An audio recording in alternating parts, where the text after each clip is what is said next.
I have been receiving a lot of emails from people this past weekend asking me to respond to the Connecticut shooting. And I was already planning on it. I've been planning on it since the moment it happened. But I wanted to process my own experience of what was going on before I talked to you about it. And I had a real gift this weekend of being in the middle of my Kundalini yoga and meditation teacher training. And so my group that I'm with in my community has become a real family for me, and it's a very small group, and we really care about each other and honor one another. And we're also a community of people who have made the commitment to heighten our spiritual practice. And so we use this weekend as a time to use our spiritual energy that we were creating to really bring some more light to this situation for ourselves and for all the victims and for anyone who has been affected by this. And so that's what I want to talk about today, how we can use our spiritual tools to handle our own feelings, but also to bring an energy of light to the world, because as we can clearly see, we need much more of that right now.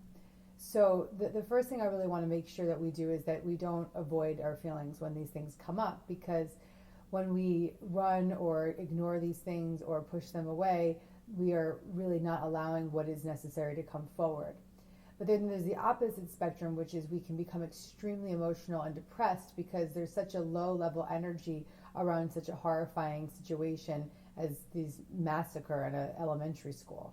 This is such a horrible thing that it is such a negative vibration that it can be picked up all throughout the world. And particularly for those of us here in the US and those of us here on the East Coast, it's just a really high vibration of negativity. And so we have to really do our part to make sure that we don't soak up that negativity, because when we soak that up, we create more of it. So you may be on one side of the spectrum where you don't want to deal, or you may be on the other side of the spectrum where you're just overly emoting and really just taking it all on.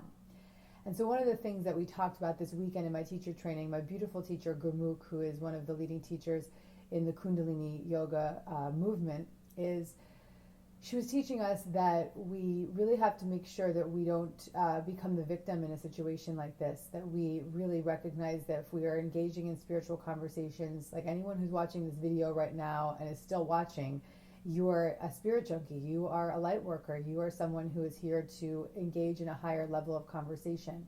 And so if we go to that place of becoming the victim in these types of situations, we begin to take on the negative energy and we begin to bring more negativity to the world.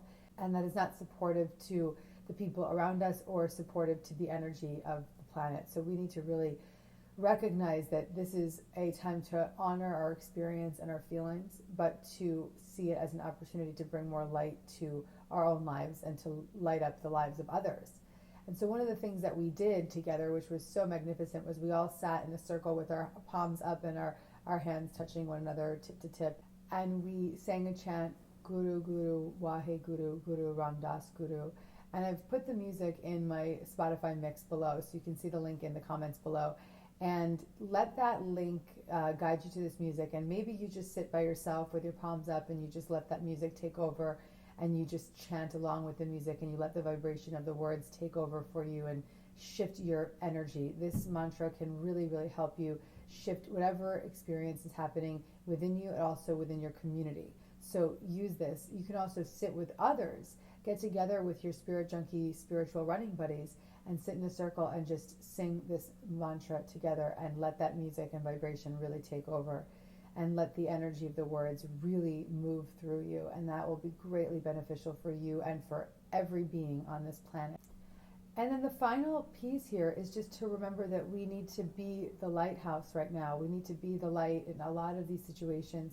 The brighter that we shine in our homes, the brighter we shine in our communities, the brighter we shine in our offices, the brighter we shine on the street, the more we can heal others with our brightness, the more we can bring positive energy, the more we can stop people in their tracks from their chaotic behavior.